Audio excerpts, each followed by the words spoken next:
you know, first session of Brain Conversation. I am one of the co-hosts, Dipesh Thakkar.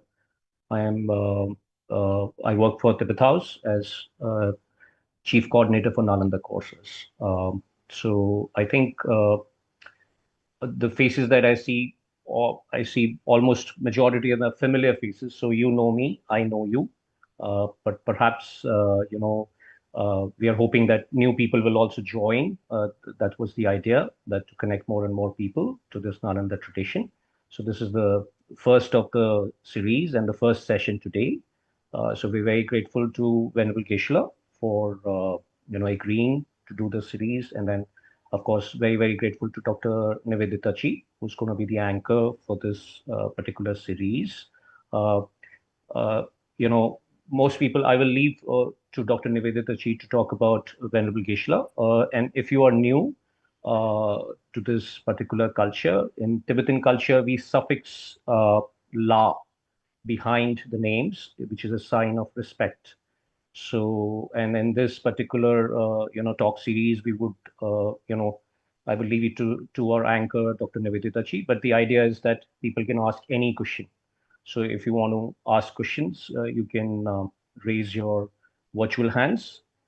We have kept the session on moderated mute and unmute. So basically, you cannot unmute yourself, but so that we keep the session a little decorum. My co-host Nandrullah, who is appearing in the name as Tibet House team, and herself and myself, and we have some IT people. We will manage the microphones, and so I will just give a brief introduction about Dr. Nivedita Chi, and then I will leave it to her to introduce Venerable Geshe-la. So if you address questions, so you can either address questions to by saying Venerable Geshe-la or Geshe-la, both are fine. That's the just a brief idea about the culture. And we are short of time, so I'm not going to spend too much of time. Dr. Nivedita Ji, has been associated with mental health. She's the founder of Earth, a mental health center in Mumbai that offers counseling and art-based therapy. She also runs a course called Applied Buddhist Psychology. It's a part-time introductory course. And in terms of a qualification, she's got wonderful qualifications. She's done masters in medical psychiatric social work, MPhil, PhD from Tata Institute of Social Sciences, and she has more than 20 years of experience, which ranges various mental health issues, helping people, including suicide prevention, disaster relief work, etc. So, and then she's been associated with Tibet House courses for many, many years. So she's also a student of Nalanda tradition. So she's one of the best we could get to anchor this kind of a talk show. So over to you, Nivedita Chi. Thank you very much, Dipeshla, for that kind introduction. First, most critical question, am I audible? A thumbs up from the video participants will be helpful. Wonderful. It's lovely to see so many old faces and some new faces. I don't think Geshe-la really needs much of an introduction, since many of us are not just students but also admirers, and he holds our connect to Dharma and keeps us connected there. But it is also an honor to be able to introduce Geshe-la, so I shall not lose that opportunity. Venerable Geshe-la, as you all know, is the director of Tibet House, the cultural center of His Holiness the Dalai Lama in New Delhi since 2011. Formally, after 15 years of study in Buddhist philosophy, he finished his Geshe Larampa degree in 2002 from the Drepung Losling Monastic University, and then joined the Tantric College for a year of Tantric studies. In 2003, the Office of His Holiness sent him to Cambridge University, England for proficiency English studies, and he was a visiting fellow at the Girton College in Cambridge. He has served as the interpreter and translator for His Holiness the Dalai Lama within India as well as abroad, one of the chief editors and co-authors of scientific, philosophical, Buddhist and secular books with prominent professors in the UK and US, along with His Holiness. These books are being used at centers and institutes all over the world to study more thoroughly on Buddhist philosophy, metaphysics, epistemology and science. He's translated several important Buddhist texts contributed various papers for national and international conferences. His profound knowledge of science and interactions with world-renowned physicists have given him a unique ability to teach Buddhist philosophy with a modern twist that many of his non-Tibetan students, as I'm sure all of us, also appreciate. More than that, what I find most incredible is last week we were in Ladakh, and there I was in a bookstore, and I happened to open a book which had a conversation between His Holiness and Paul Ekman.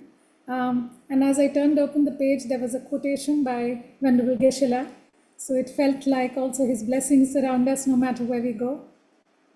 And on that note, thank you all for joining in. Dipeshla, if Geshe-la is there, we could begin. Yes, Kishla is there. Kishla is there.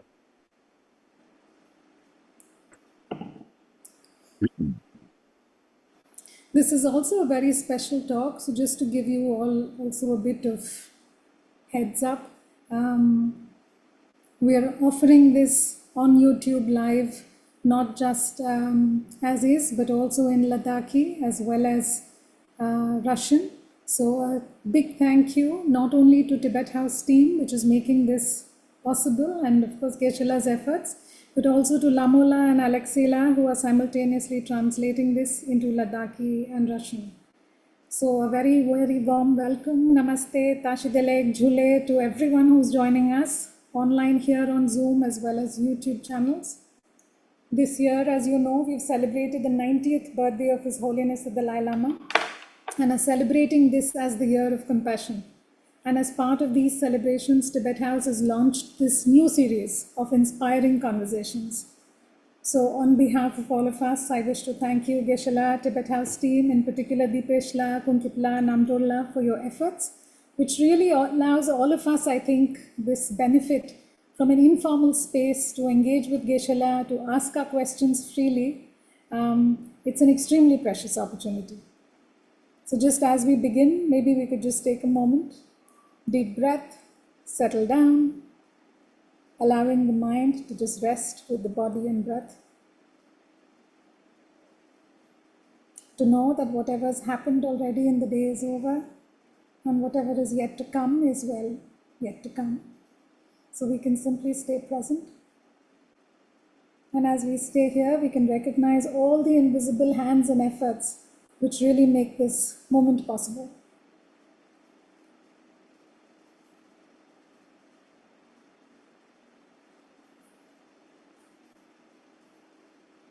Tashidelek Geshe-la.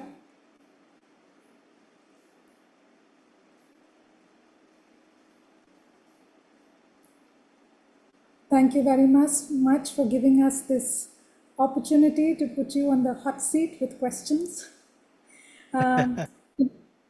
Many of us are going to enjoy this space, which is more informal and will allow us to ask our queries directly. Usually in most of our classes, teachings, questions are in the last 30 minutes or in the last session. Here, this one is going to be different since we get to shoot our questions off almost from get-go. So it's an extremely precious opportunity, and I hope everyone makes the most of it. Geshe-la, all set? Shall we begin? Yes.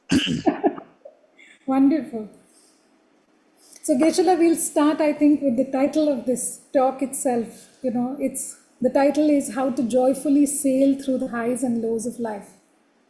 And truth is, most of us are starting our day with our phones or devices. We access news, we access social media feeds, other platforms. And most of the news that we see in these spaces is also about disasters or violence or climate change or other news which is disturbing in some format. And while most of us don't want to stay uninformed, so we have to access it to some extent, is it even possible to stay positive, joyous, or optimistic while we are seemingly surrounded by this kind of news in this day and age? And if yes, how? Okay. This is a very very serious question, and this is a reality which we have to face every day, almost all of us. In the earlier days, Even if you are not up to date with the current news, it's okay. You can still sail through. But nowadays, we need to have we need to have access to all these. Let's say hello, hello, hello, hello. So let's say that I think this shut us. Let's say that the so for example, say now we do any kind of paying the bills. We have to do that through a gadget. So we have to know these things. If it's not updated, then somehow you will not be a part of the society, and you will suffer loneliness, and you will suffer great stagnation. This is reality. Now, in the end, if you flow with the society, the current society, the digital world, again we see that we go through unnecessary mental tension, stress, because that we are bombarded with the news, bad news, sad news. So that makes us extremely feel low and hopelessness. This is a reality. This is what happens. Now, how to deal with this situation? This is the next thing. So I want to make all these conversations. Number one, I like to thank Tin Shugela Dibishla, because that this is the reality of the world where people have many questions. And unlike the olden days, we are confronted with many new challenges. And smart people, they somehow they sail through, but not that everybody is smart. As such, many people they cannot really catch up with the current world, current digital world. So therefore, they suffer a lot. And how to manage with these issues. So this is what Tin Shugel is particularly concerned about, and he asked if there's such a possibility to organize this program. And yes, well, first the answer is yes. And then I suggested to Nivedita's name, that she is from psychology background, and she's constantly meeting with people from different walks of life and having difficulties, challenges. So this is how it came into being. So now the very direct question, the answer to this question is that we need to think of two things.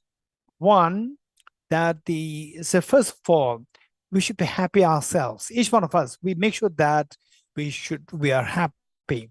But I try to be happy, but I'm not becoming happy. How can I expect to be happy with all these being bombarded with all these negative news all the time? And what do you do with this? So there, keep in mind that finally you have the capacity. You have the capacity. When I say you have the capacity, it does for me, it's not exaggeration, it's not a story, that you have the capacity. How? That experiences that we go through. Say you hear a sad news of the war, a war, Ukraine-Russian war, or let's say that the Gaza Strip, or any conflicts, the border tensions happening, and the everywhere happening. So when you hear these things, how can I be at peace, at ease? This can be the question. In fact, recently I received a message from a very compassionate lady, who said that how can I ever think of, say, the staying, sitting, living happily, peacefully by seeing the young innocent children and the suffering and dying in Gaza Strip. So how can I possibly think of staying happily? These are the very serious questions. And then the point is that when you say that I stay happy, I stay with peace of mind, doesn't mean that I am indifferent towards the situation. Let's not forget it. There are two ways of sitting, two ways of feeling the happiness. Happiness by being indifferent towards the situation outside. Oh, I don't care. This is their problem. It's not my problem. As long as I am not in the problem, I don't care. This is one attitude where you can still be happy by being not only oblivious but also indifferent towards the world. This is not healthy. This is extremely harmful to you. Not only to others, it will be very harmful to you, number one. Number two, that where the uneasiness, opposite of the happiness, unhappiness.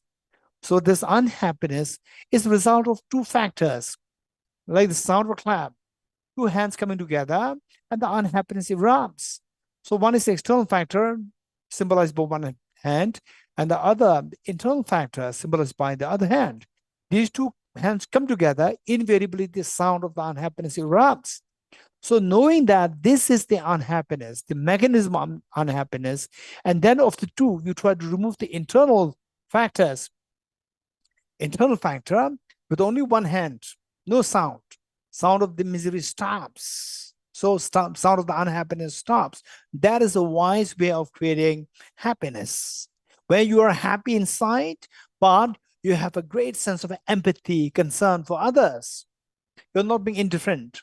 So this is only when you are very strong yourself, where you're not affected, you're not the affected, you feel so down. Only when you don't feel down, you feel strong, then you can help others. Whereas if you feel yourself as so low and the hopelessness, you can't expect to help others. So good people, particularly good people, with people who have a sense of concern for others, these people is a huge responsibility you have to make sure that you stay strong, you stay calm and at peace by thinking of these two, simply by, okay, I should remain strong. Doesn't make you remain strong. You have to know how the unhappiness erupts by the two hands coming together. Of the two, remove the external factor is innumerable in number. And what kind of external factors you're going to meet with, we never know. So external factors innumerable in number and totally unpredictable. Then to think of getting into the external factors all the time, it's just extremely impractical reality. Whereas the wise people will think of getting into the internal factors, which is one, they say the misperception of the reality, misperception, seeing things as permanent. Even the situation that is happening around today is impermanent, it's not permanent. It'll one day disappear. And also that, so where the sense of what happened to me, sense of selfishness. When stronger this sense of selfishness, more you will feel affected, more you will feel down when you hear the bad news. So these are the two things. One is misconception of the reality, and number two, the selfishness. These two are the two internal factors. You mitigate the power of these two, then only the external factors are left. The sound, no sound. Sound of the misery stops. So only then you can remain strong. When you remain strong, you have a tremendous power and potential to help others. So therefore, I would say that while this situation is such that you are bombarded with the bad news all the time, sad news all the time, there's a great opportunity for you to learn how to remain strong in the face of the challenges. So with this, when you remain very strong, you learn how to remain strong. Other people, they're watching you. They're seeing you. They see you as a safe haven when they go through difficulties. So this is how we need to learn how to remain strong while making sure that external factors while we meet with external factors, internal factors are dealt with. So with this, we see that there's a hope that your mind will, although you are in the middle of the, let's say, the bad news situations, but you are not affected, you remain very strong. So a strong person can help, support, empathize with others. So this is how we need to think of.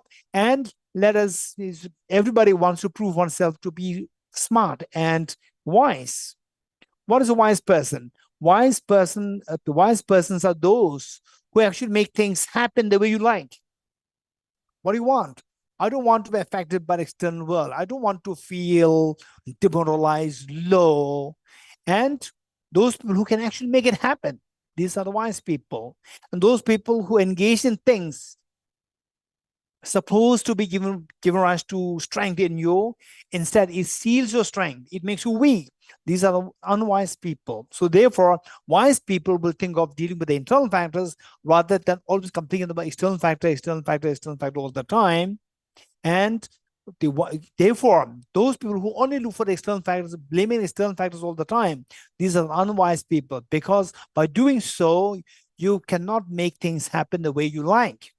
Whereas those people who actually deal with the internal factors, okay, external factors are there. We cannot show a blind eye to the external factors, but for me to, first of all, to help others to the best I can, I should first of all keep myself strong. How to do that? Of the two factors, the internal factor is something which is in my hand.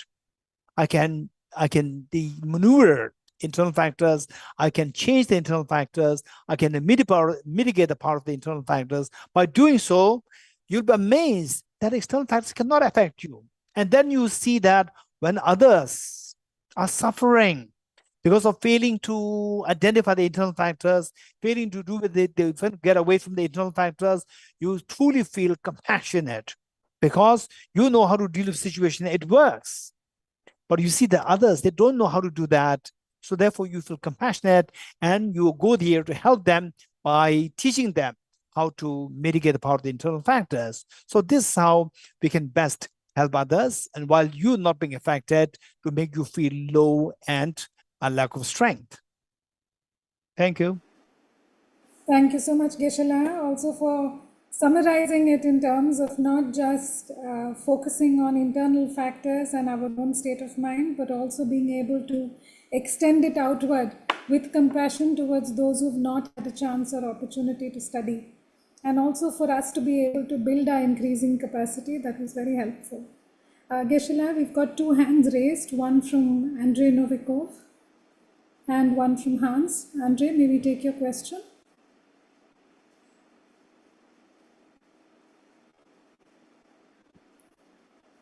Да, можно же задавать вопрос, да?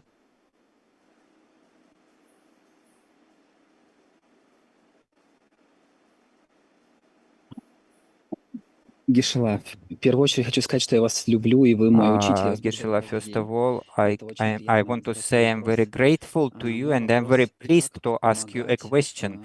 My сложным question людям, is которые how to help ну, во-первых, нет difficult запроса на people. помощь, да. First Они of all, to those страдают, people причиняют who are страдания not другим. interested У них in очень большое эго, receiving this большое help. неведение. They suffer Вот. И themselves, как they помогать have таким huge людям, которые ego, and they считают, harm others, с but одной they стороны, are я not знаю, что этот interested to запрос нельзя listen. учить людей. I know С that другой it's not стороны, correct to teach other people if they don't have ну, request, это сложно, if they don't потому have interest что in it. And on the other hand, it's very от них difficult исходит and много complicated негатива, да, because и there is a они lot of не negativity готовы from their меняться, они не side, and слышат. they are not ready Но с to другой стороны, change, and хочется they are not смотреть, как ready человек to с закрытыми listen. глазами идет к But at the полностью, same это time, тоже just to невозможно. see how this Подскажите, что person is делать в suffering таких ситуациях? himself and how he is bringing himself to disaster, it's complicated. So please advise what can we do in such situations. Okay, thank you, Andrea. The question is very serious question, very important question, very serious question. I say you want to help others, and if the others are receptive to your help, very easy. But the other person is suffering, and you want to help, you go there, but the other person is not ready to listen to you, not eager to seek help from you, and you go to help, then it can create more disaster rather than help. So under such situation, what should we do? This is a very, very, very serious question. So this reminds me of the one incident.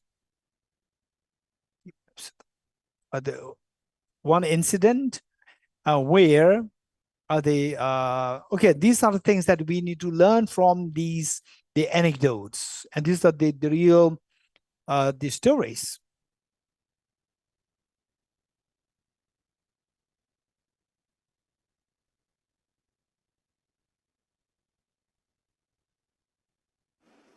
We've lost Geshe-la's audio, I think. Yes, Kishla, we can't hear you.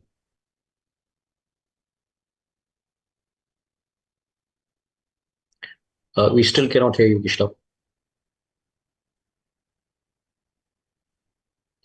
Serenla or Kendula, if you can please check.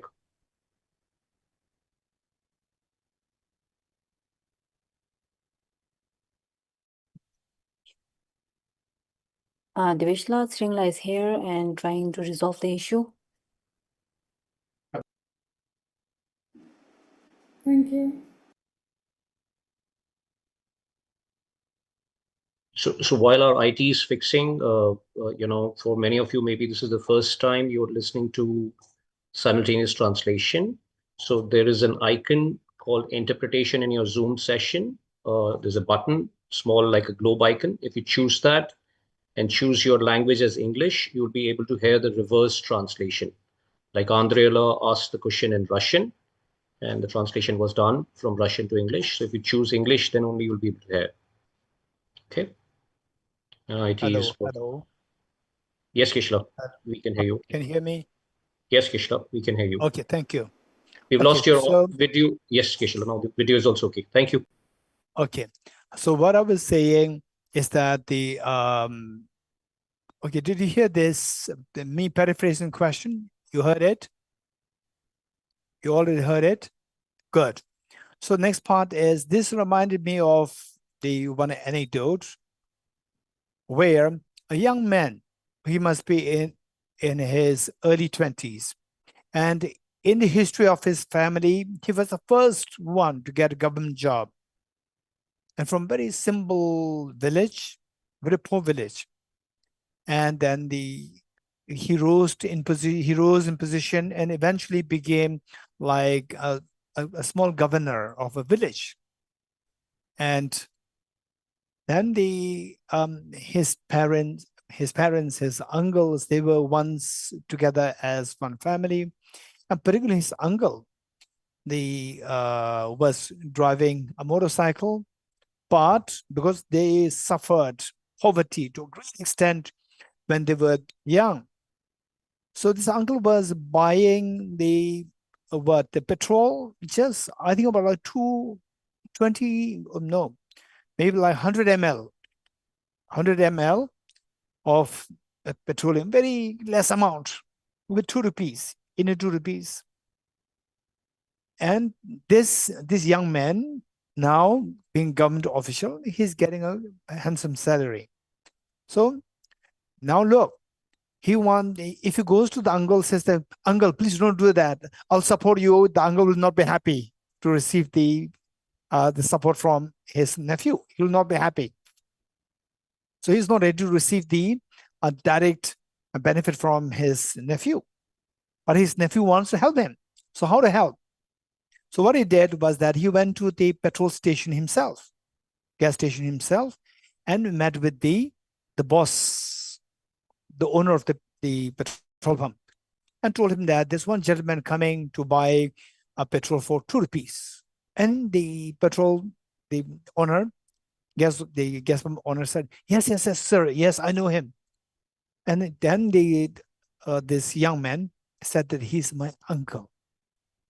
And this, in the first place, petrol pump owner, he felt so honored to see that the boss of the whole village came to his petrol pump. He felt so honored, and then he offered to help in whatever way.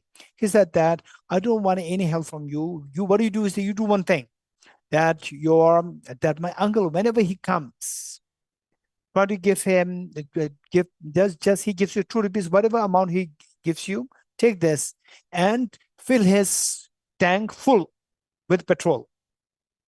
And don't charge anything more, and keep a separate file, keep a separate register to say that on this date I gave him 5 liters of petrol. On this day I gave 15 liters of petrol. Whatever you have given, just keep a note, and then at the end of the month, I'll come to clear the bill. So this was, and the uncle, he goes there, the next day he goes there, and to his surprise, he got the full tank of petrol just for 2 rupees. And the petrol owner the petrol pump owner was not claiming for any extra money. He felt so honored, so happy. And then this usually is just one day. Now it is good for a whole 1 week. So now look, that the nephew is trying to help the uncle, but the uncle is not ready to receive the benefit from the nephew. So what the nephew did is that he made sure that the benefit goes there. At the same time, the person does not know that you are benefiting. This is known as the Bodhisattva's way of benefiting others without any expectation in return. So Now the question is that if the other person is not receptive to receive your benefit, what should you do? This is the question. So for that, the most important thing is the first, before you give the benefit, or I'll help you. If you say, I'll help you, and the person is not ready to, person feels no more unhappy. Don't say, I'll help you. Whatever makes him happy, do that. Say, I'll not help you, right? I can't help you. If this makes the other person happy, say, I can't help you. I can help you partly. If this makes him happy, say, I can help you partly.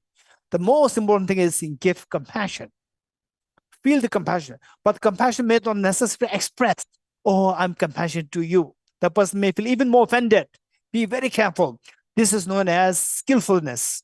We require skillfulness to, when you render the help, when you render benefit to the other person, we require tremendous skillfulness. The first thing is give compassion the way the other person would receive this compassion from you, not as implicitly, whatever. It should be done in such a way that the other person will feel your compassion. Once the other person feels your compassion, then sometimes look at the other person's situation. Other person may like to receive your benefit provided you take something from that person. Take something from that person and give the benefit. So some people, they don't want to take things for free. They would make sure that they want to retain their sense of respect for themselves. They don't want to take things for free. So they give you something, take it, and then feel as though like this is something indispensable for me. So I've been looking for this for all these years, and finally I got it from you. Right? Let others feel that. Let other person feel that the person has done something so great for you. Then as in return, you can do something which would be good for the other person. Do something to the proportion which the other person would expect. Don't overdo. So this is where, to make sure that you should be like a mother, a child. Some children, they don't want the support of their mother, although the child cannot walk. Little child cannot walk, but would not be happy to take the support of the mother. So he or she would, struggle to stand. So the mother keep watching. Just keep watching, and don't force yourself. The person will not appreciate, will be more angry. So instead, keep watching. When falls, you should be ready to jump to help. Whereas till that point, you let him do the way the person does, as long as the person doesn't go through a dire, the consequences, go through a very difficult situation. So till that point, from your side, keep watching and do whatever you can do without other persons, in other words, anonymously, without the other person knowing that you're doing that. So this is something which is very important. So for example, say, some people, my friends, when they introduce their friends to me, they will say, oh, Tibet House, you have to go to Tibet House, Delhi. There's classes happening. I said, don't make things boring. Always class. Don't make things boring. Instead, I said that I tell the person's friend, that please visit Tibet House. Come for not for a class, for a cup of tea. Just have a chat, have a cup of tea, and then you leave. So don't force yourself for classes and so forth. The thing is that what the other person wants, you give to that extent, and the other things which are sometimes a child does not know what the child requires. For example, like the education. Child does not know that one has to go to do these studies, long-term studies. Child prefers to stay and play rather than studying. So the parents should be extremely skillful to make sure that the child learns all these things without forcing, without giving the impression that I'm doing something for you and so forth. The skillfulness is required. Thank you. Thank you, Geshe-la, for highlighting it with this beautiful anecdote, bringing to mind a clear intention and compassionate action, and at the same time, I think, moderating our responses. So thank you very much. Hansla, he has his hand raised. Yeah, hello, can you hear me? Yes. Yes, okay. Thank you, Venerable Geshe-la. Recently, we were here in Aruba. It was a group of about 5 people, and we were talking about a number of issues. And during this talk, the issue of reincarnation came up. So I think we covered that. But the response of one lady was really almost freaking me out, Geshe-la, because I can see it from this point of view. But she said, "Oh, I don't want to be reborn as a human being. I just don't. I just don't want that." She did not give any alternative, but she just don't want that. Now, basically, these are all Christian people, so they're looking. They're not no Buddhist background.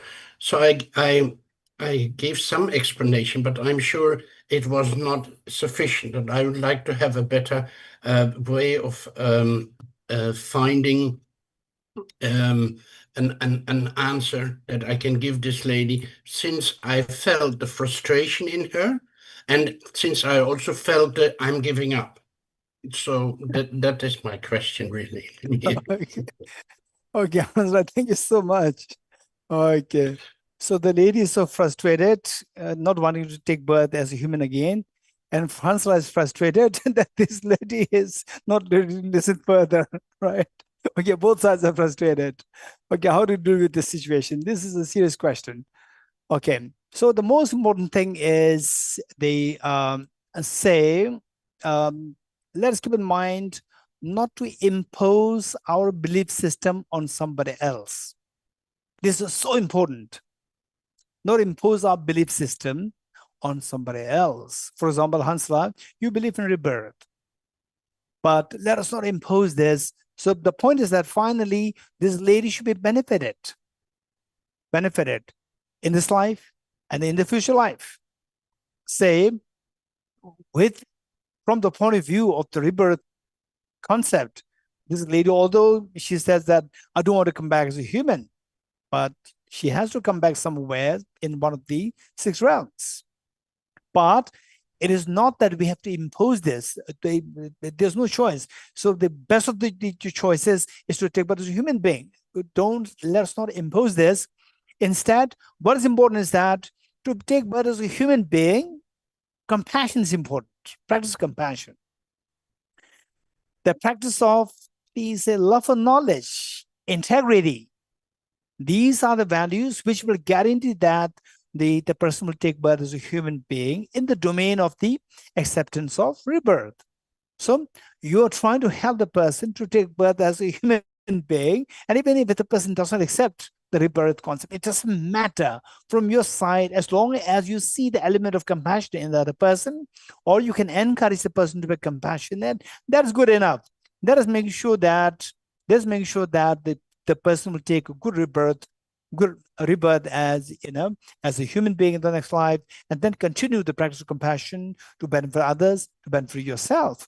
So the point is that by taking birth as what will make the person take birth as a human next time? The cause, just the aspiration, I should take birth as a human being, that alone is not sufficient. Do good things, do virtues. This will guarantee that the person will take birth as a human. Number one. Then after taking birth as a human, then continue to do something good. For that matter, you can encourage the person to practice compassion, encourage the person to widen, to keep your mind more open, to learn things broadly, and on top of whatever you believe in, you can learn more. There's no harm in learning more. So you can encourage the person in this direction. Then the person do it. For example, say, even if I'm totally against taking any form of the treatment for my headache, or I've had the severe headache and I don't want to take any medication, and then the headache is so severe that I may die. So somebody, even though I don't accept allopathic medicines or anything of such kind, but my sister would very skillfully give me the medicine with the food. I take it, and then I'm healed. So the thing is not about that, whether I accepted the medicine, that you should be able to make me understand that this paracetamol, Tylenol will help me. It's not necessary. Make sure that I take it. I take it, and then my problem will be over. That is the purpose, and purpose is accomplished. And they say whether even if the person doesn't believe in the rebirth, but if the person practice compassion, this will guarantee that the person will take a favorable rebirth next time. So this is more important for us. And sometimes, say for example, say some children, some students may have capacity to study like 2 hours a day, not more. Some can study for 14 hours a day. When I was in school, I remember my classmate who was extremely intelligent and extremely smart, he was talking to me about some Indian students who study for 14 hours a day. I don't know where he was getting the information from, but this is, so inspiring. But it's not the case with everybody. Some people have the capacity to study only 2 hours a day. Some have the capacity for 5 hours a day. Whatever capacity you have, you utilize that, study that much, that's good enough. It's not that everybody should study like 14 hours a day. Many people cannot. So therefore, the thing is that as long as the people are doing good, compassionate, so to the capacity the person can do, as long as that person is doing that much, we have to rejoice and feel happy about, and keep yourself happy. Don't feel frustrated. So they just feel joyous that the other person is doing within that capacity. Because if you disrupt the belief system of the person may feel even more disrupted, even more angry, and even more unhappy, may not come to you at all. So your inspiration, encouraging the person to practice compassion, even that little thing will also disappear. So we should be very skillful to make sure that the person, as long as the person is doing the share, which the person can do, that much you just rejoice in it, and you just rejoice and let the other person also be with it, and also believe in long term, not just short term. Long term, if the person is with you for a longer period of time, for example, like if the child is with the teacher for a longer period of time, the child will learn more effectively. But a shorter period of time will learn less. So therefore, there are two things. One, to teach the other person one thing. Number two, that the person will have a sustained learning. For that, person should be with you for a longer period of time. And how can you make the other person feel happy to be with you for a longer period of time? By making sure that the other person feels comfortable sitting with you. The moment the person says to you, hey, rebirth, right? No, I don't want to hear that. The person will run away from you. So these are skillfulness we require. Thank you. Thank you so much, Geshe-la. May I request Lina La to please ask the question?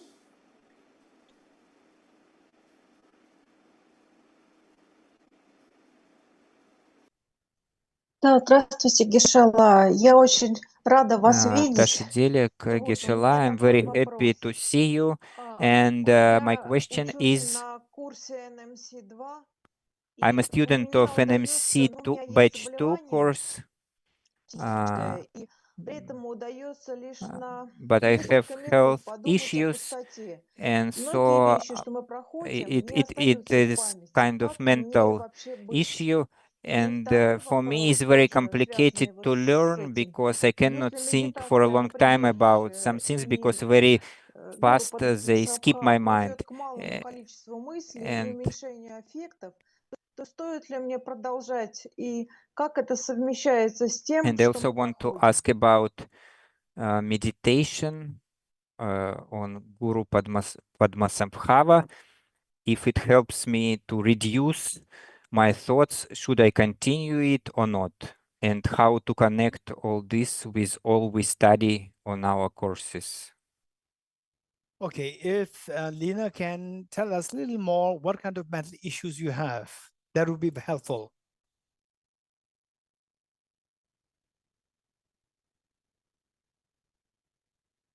Ваш вопрос. Ну, у меня как бы бывает просто какие-то состояния нехорошие, ну, просто бывает Lena аффективные says I состояния. have some Вот. Но not благодаря good практике они практически сходят на нет. fe- А так у some меня вообще affective как бы not good были conditions, проблемы очень but due большие с to памятью. practice, usually I Вот. can manage Ну, то есть them. I когнитивными also had a very способностями big тоже есть problems большие with my проблемы. memories and very huge problems with my Когда я cognitive училась в abilities. университете, For example, when I я не studied at the могла university, сдавать I экзамены. could not even pass exams because of these problems. Okay, thank you, Lena. Yes, again, this is the real life issue where some people have the memory problem. Memory can be weak, and as such, you cannot, particularly for me to think of doing a medical science, and particularly to study Gray's Anatomy, the big book, the fat book, and that it's not just trying to logically understand it, but to memorize. I can't imagine doing that. So therefore, I would easily quit. They give up doing that. So the point is that but one thing that we all need to eventually understand is that each one of us, we have what is known as the hidden treasure, each one of us. And that hidden treasure, at the moment, I can see many of the faces from Nalanda studies. So you know that for those who are absolutely new to this, this concept it will be new for you. And this, at the same time, this concept is extremely important. This is known as the hidden treasure, which exists within everyone. And if I ask you, say, for example, for Lena, the memory, the issue is there. So if I answer the question, what if you have a memory as the photographic memory, the memory of Ari Manjushri? So what will you do? Then she will say, I'll be very happy. Again, even to have memory is for the sake of happiness. So we see that deep down, we all have two aspirations. So we aspire for money, we aspire for good health, we aspire for the good family, we aspire for good neighborhood, we aspire for good career and so forth. For what? So that I'll be happy, so that the life challenges will be taken care of. So this is two aspirations. One is to minimize our problems and to maximize our happiness. This is what we're all seeking. And keep in mind that we all have that capacity to minimize our miseries to zero and maximize our happiness to infinity. We all have that capacity. That capacity that each one of us has is known as the hidden treasure. Why hidden? Because it's not manifest. We see that we have so much of problems which can potentially hamper the growth of our joy and happiness, which can potentially attract more miseries. So therefore, this potential is known as hidden. It's not yet manifest. So always keep in mind that the one thing, I would not say that believe in your hidden treasure. I would not say this. What I would say is that try to understand the presence of this hidden treasure within yourself. Try to understand this. You have to study more, particularly be inspired by reading, by learning Arya Nagarjuna's text, which is known as Dharma Dhatu Stava, in praise of Dharma Dhatu. This Dharma Dhatu refers to the hidden treasure that exists within each one of us. Once you get some clue of the hidden treasure within you, then you see that even though you have a memory issue there are ways and means. There are ways and means to revive, to strengthen your memories. If your intelligence is less, or if your thinking is slow, say mathematic problems, or sometimes we have to take quick decisions, and there your mind works so slow that you cannot take quick decisions. Even taking quick decisions and quick and smart decisions, just taking quick decisions doesn't mean anything. You can make a very wrong decision. But a correct and a quick decision is again another skill. Even these we can all be build. We can build these skills. So the thing is that to have, first of all, to attempt to build these skills, we need to have a conviction that I can do it. For that, for example, handful of sand, no matter how much you squeeze a handful of sand, no oil comes out. Or you squeeze a handful of sunflower seeds, oil does come out. So we each one of us, we have this hidden treasure of perfect, they say the perfect memory, perfect intelligence, perfect capacity for concentration, and so forth. We all have these potential inside. Because of that, this is known as hidden treasure. If we put the right effort, we see that these will manifest. You see that your intelligence grows. For example, particularly I would say studying Acharya Chandrakirti's text about the ultimate reality is amazing. Study this. In the process of studying this, of course, you have to study with the help of a good teacher, good companion, good friends, good commentaries. Then you see that your intelligence is actually getting sharpened. It becomes sharper and sharper and sharper. You can see that. So how do you know that? After, say, the several months of study, 1 year, 2 years of study, when you meet with other people who you usually consider as more IQ level higher than you interact with them in some say cognitive thought processes, you see that you can what you say is much more meaningful than the other person who otherwise you see as intellectually more equipped or intellectually sharper. So from this, you see that even your intelligence can be sharpened. Your memory can be sharpened. So these are the trainings where we require. But at the same time, don't expect that everything can happen overnight. I give you so much hope and, oh, wow, this is amazing. So tomorrow I'll sit again for the exam and then tomorrow I'll score NMC to 100%, right? Don't expect that. So it's depending on what level of this hidden treasure that you have. So how deeply it was covered by the metal mud. So to that extent, you can you can grow. So the point is that never give up and learn that you also have the hidden treasure. And with this, you see that putting the right effort, your memory can be improved and your intelligence can be sharpened and the life skills can also improve and your mindfulness can also improve. So sometimes, people, what happens is that, for example, okay, let me give an example. Say some people, they are so good in opening things, new things come, they open it and they don't know how to put it back. They're good in opening and see what is inside, and then they're not good in putting it back. They just put it like this, say it's closed so well, and then you open it so well, open it, you're so good at it, and check it, oh, that's not good, and keep it like this. And then next time, next person comes, next person picks a thing that this is closed, pick it up, and it lifted, and it falls, it breaks, and it hurts. We are not at all mindful of these small things. So therefore, the point is that all these things we can train. Think of others. Others can be hurt by doing this. Somebody can pick this up, and if it's hot water, a bottle of hot water, pick this up, and the water can spill and can burn the whole body. So just think of these.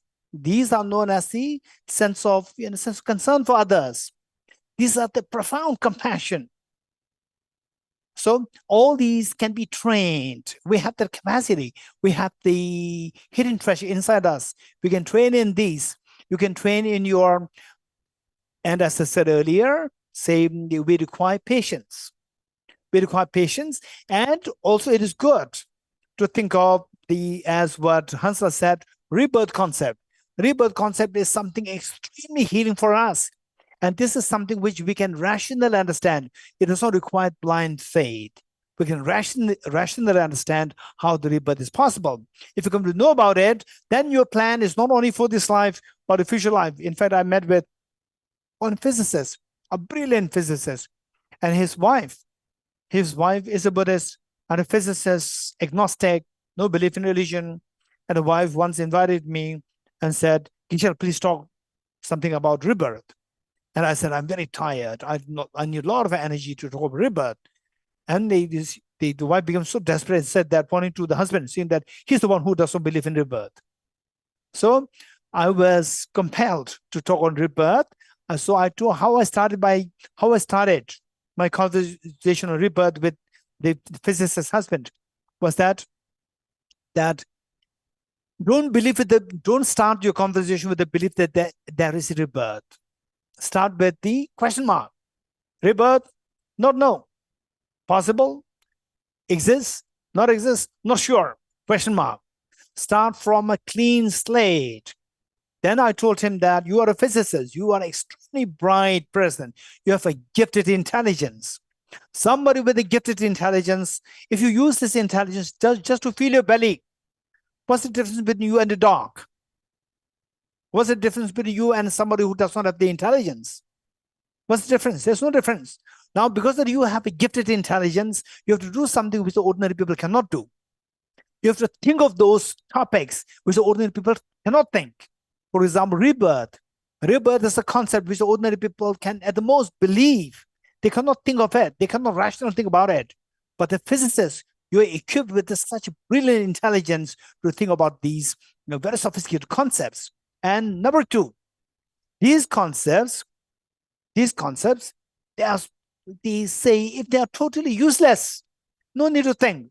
But it's a very serious matter because whether or not the rebirth exists, this is a big question. And if it does exist, it's very scary because that it is like a small child who cannot think about what after 5 years, what after 10 years.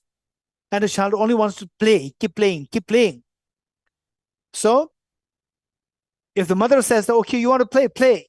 If this is how the child spends his childhood, later one day the child will become adult.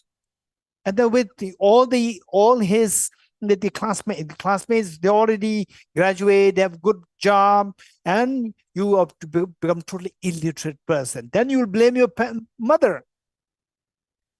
But you said that you don't want to go to school. This is I made you do based on what you want. And what is your response? You'll say, I was a child. You should guide me. You're getting it? So child cannot see beyond today. Elders see beyond today. Those people who only see today, they will not plan for next life. Those people who can see beyond today, they will enjoy this life, plus will prepare for next lives. So from that point of view, then the Buddha nature, the seed of perfection, hidden treasure within us, awakening the potential within us becomes extremely crucial, and then you will never feel a sense of hopelessness. I have the hidden treasure within me, so I can put effort to make sure that this is awakened. Although I have a very weak memory at the moment, but I can work on this to improve it.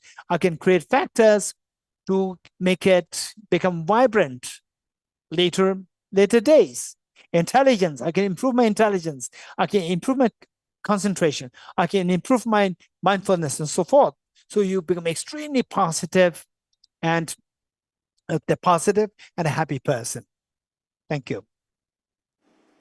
Thank you very much, Keshala.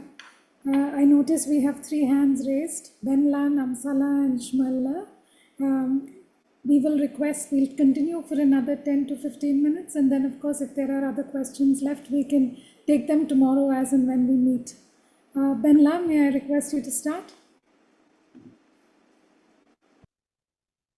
Thank you, Nivedita, and thank you so much, Geshe-la. So, Geshe-la, my question is regarding the karma. So karma is mostly equated with the mental factor of intention, and but sometimes the intention can be very good, but due to lack of skillfulness, the result is not at all good. It can be terrible result. So in that case, the karmic result, will it be favorable because of the good intention or unfavorable because of the bad result? And if the result is unfavorable, the karmic result, if it is unfavorable, then how to reconcile with karma being equated with mental factor of intention? Thank you, Gishla. Okay, thank you. The karma is just think of, say, the people with the, okay, the first question is the karma. Karma is to be seen as the mental factor of intention. And then you can start with a good intention or the good motivation. But due to whatever reason, lack of skillfulness, lack of complete information, then you end up doing things which can be extremely harmful to others, to yourself and to others. So what would be the consequence? Consequence, is that determined by the motivation or by the overall picture of the karma? Yes, this is a very serious question. In the first place, the karma, we need to know what is karma. Karma is the action that we do. It's not only of the past, what we are doing today, right now, that I'm talking, you are listening, we are in the process of accumulating karmas. And with a positive motivation, it becomes positive karma. With negative motivation, it becomes a negative karma. With a neutral, it becomes a neutral karma. So then because of the complexities, for example, like say water, say if the water comes from Mount Kailash or Mount Everest, will it be clean water or dirty water? It starts clean, but then depending on where it flows, how it flows, where it flows, then at the end, after like 1,000 kilometers, then the water may differ. You may not see that these two water, they came from the same source. You won't believe. One is so murky, dirty, with so much of minerals, unhealthy minerals, and the other one extremely clean, pure. You cannot believe that these come from the same source, because two of them met with different situations. Likewise, the reality is that the motivation is one factor. So because of the complexity, in the Buddhist psychology, that is what is known as the 4 factors to keep into consideration. In a very broad sense, 4 factors. One is the motivation. Then number 2 is the object. For example, say harsh word, act of harsh word. What is the motivation? The object, harsh word towards your parents, or harsh words towards the unknown person. The object. Number 3, what is the procedure? What's the procedure? What's the process like? Is it done with acute anger, or it's just in a very funny way you use harsh word, or in a very acutely harmful way of harming the other person? And the result, did you enjoy the harsh word, or you regret the harsh word, having said the harsh word? So 4 things. 1, the motivation. Number 2, the object. Okay, the first, let's put it like this. First, the object, then the motivation, then the actual event, how you acted, and then the result. So considering these 4 factors, and say, in some cases, object can be your mother, where you use harsh word. So because the object is something who's extremely kind to you, so therefore negative karma that you accumulate is much heavy. So we should be extremely careful to make sure that we don't unnecessarily make our parents unhappy by using harsh words. It's very important. And particularly those, but some of you may disagree with me, saying that, oh, my mom is not the nice person, my dad is not a nice person. What I would say is that till the age 14, 15, 16, particularly I would say till the age 14, if it's okay, you and your parents, you go along so well, you and your mom go along so well, and then from age 14, complications arise, that is your problem, generally speaking. till age 14, why it was all right, why it was so healthy, why it was so beautiful? Because you were vulnerable, and your parents, they was doing their duty to make sure that you are being held. Now, age 14 and beyond, you're already grown up. Although mentally you may not be too matured, but physically you are strong. So you have the capacity to help the parents. Now it is your turn to serve to repay the kindness of your parents. And where the parents still supporting you, and you feel that your parents have been overprotective of you, and then you feel that you have no freedom. So there, they say you think that you are not feeling the freedom because of the parents being very overprotective. In actuality, your parents are actually protecting you. And sometimes it may not be, it's not that always what the parents do, they're correct. No, what are you doing is wrong. This is not what I'm saying. Sometimes the parents, out of excessive concern for the children, that you already aged 15, 16, 17, 18, still, just checking every moment, they're checking on you, what are you doing, and so forth. Sometimes it can be a problem of the parents, and that too coming from their concern for you. So we need to look for ways and means to solve this problem, ways and means to deal with this issue. So what I'm saying is that, so overall speaking, the object is somebody who's extremely kind to you, beneficial to you. And if you do something negative towards that, the negative karma is very severe. And with people who are less connected with you, negative karma is less severe. Then the next is the motivation. Motivation to really destroy the other person, really create so much harm on the other person. The motivation, or just, I should teach a lesson, right? And not really wanting to harm to such extent of making the other, to destroy the other person. If the motivation is less, then negative karma is also less heavy. And if the motivation is so intensely corrosive, negative karma is going to be stronger.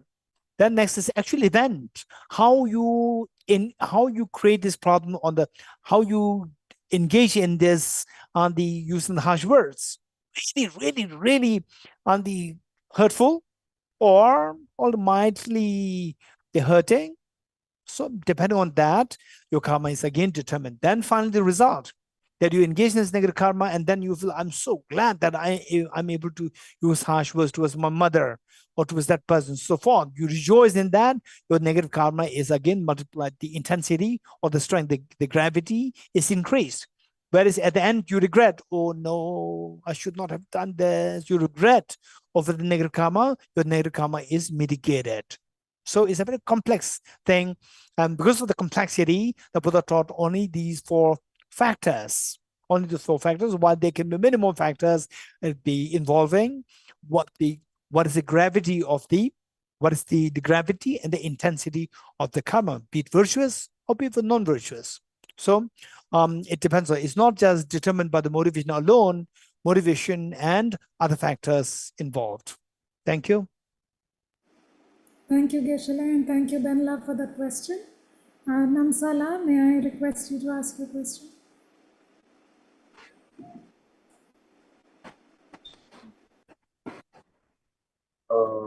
Geshe-la, Geshe-la. My question to you was: is it possible to attain spiritual success and materialistic success at the same time? Okay, this is a good question. Is it possible for somebody to have both the sides, material success and spiritual success, simultaneously? Answer is very much yes. His Holiness the Dalai Lama.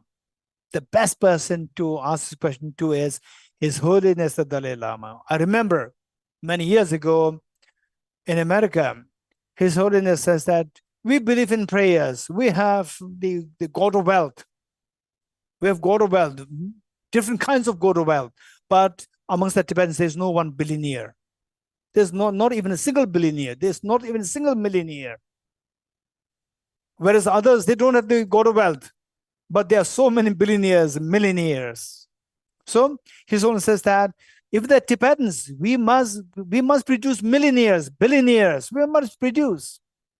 So therefore, there is no contradiction between a material development and the spiritual development. And in fact, the person, they say the best person to be into the spiritual path, if you are into the material world also, be the most successful materially, as well as be good in spiritual path, so that you become such a role model to the many of the youngsters, that while we pursue material world, it is not necessary that we have to forego of a spiritual path. This is so important. In this connection, His Holiness the Dalai Lama, co-authored by with Professor Lawrence, wrote a book on the Buddhist, the business.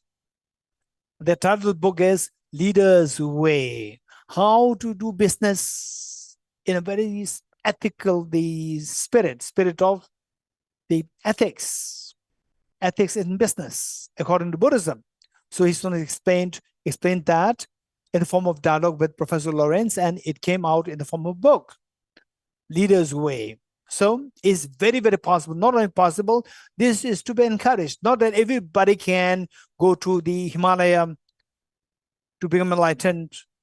Majority will be in the world, in the society. So be a good role model. Be very successful in your material growth, and also be in spirituality, so that many can, after all, this wealth, material wealth is for your well-being, for your happiness. And the real happiness comes from His Holiness, extremely practical, says that we have the body and we have the mind.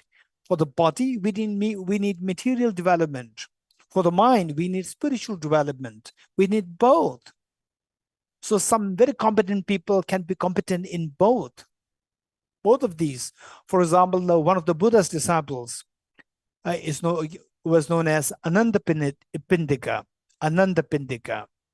And in fact, he's an ultra rich person, ultra rich. And from his many past lives, he said a prayer that wherever the Buddha, you assume Buddhahood and serve the world, may I be always there to be your servant, to offer material, the assistance to you and to your Sangha. So this was his prayer many, many lifetimes ago. I think he was born as Ananda Pindika, and to be the major, the supporter of the Buddha's, the Sangha. So this is very possible. Thank you. Thank you, Geshala. And we have a last question from Shmuel Rupo. May I please request you to unmute?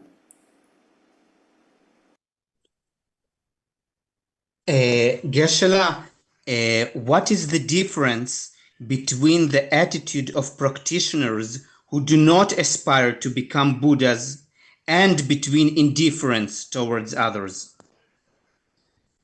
Okay, this is a good question. Say there are two practitioners. One is okay. There are two persons. Okay, Shmuel, correct me if I did not get you correct. There are two persons. One, who is a practitioner but who doesn't want to become a Buddha. Then the other, who's indifferent towards others. So what is the difference? What is the difference between these two things?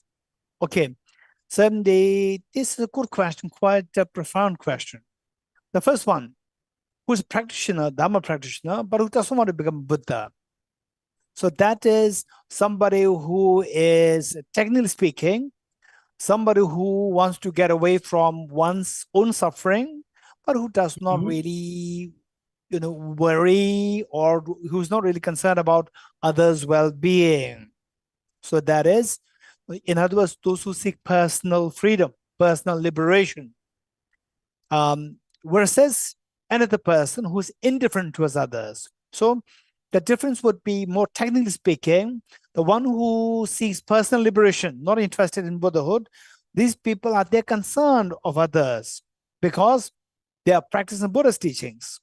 they have to practice what is known as, in order to attain this liberation for yourself, what is a factor to make you be liberated is stop harming others. Stop harming others.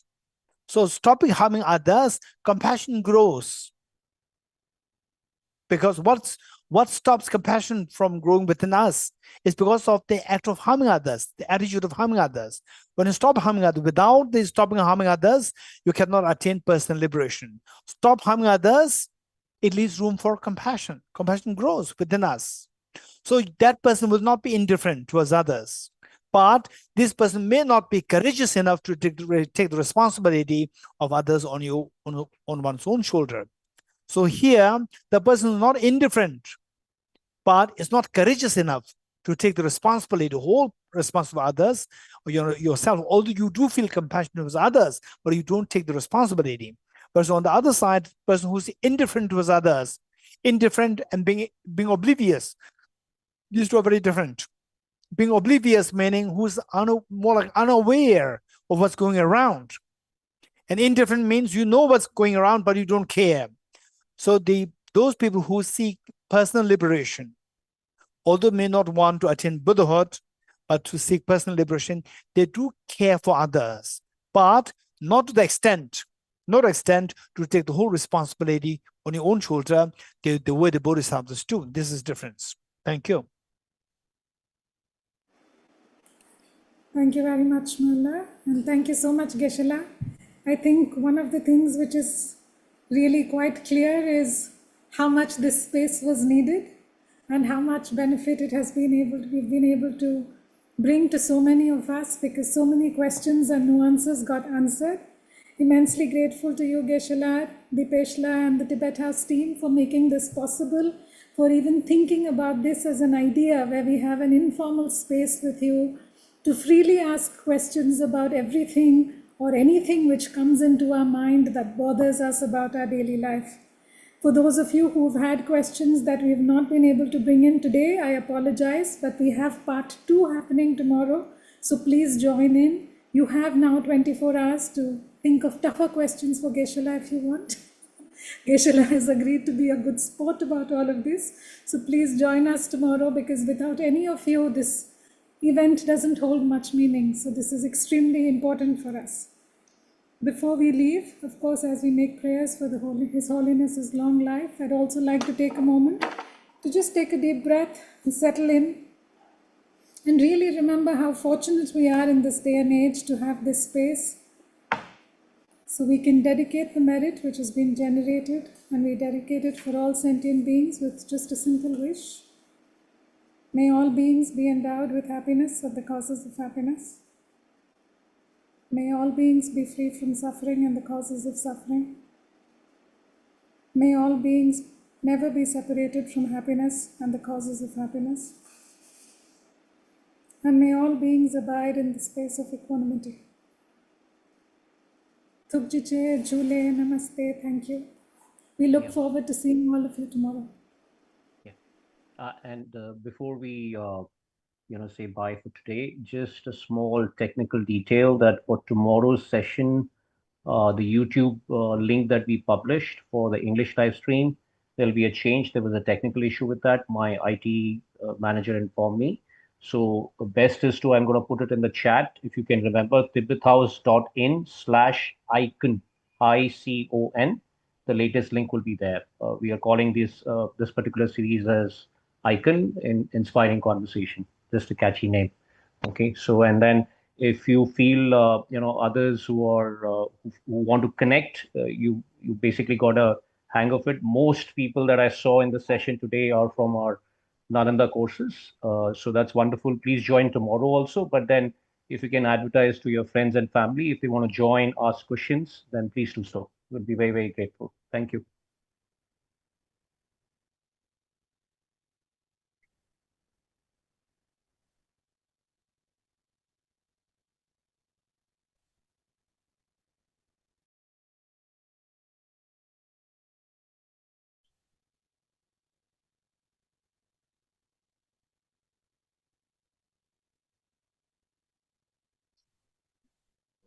Thank you. Thank you. Thank you. Thank you, Gisela. Thank you,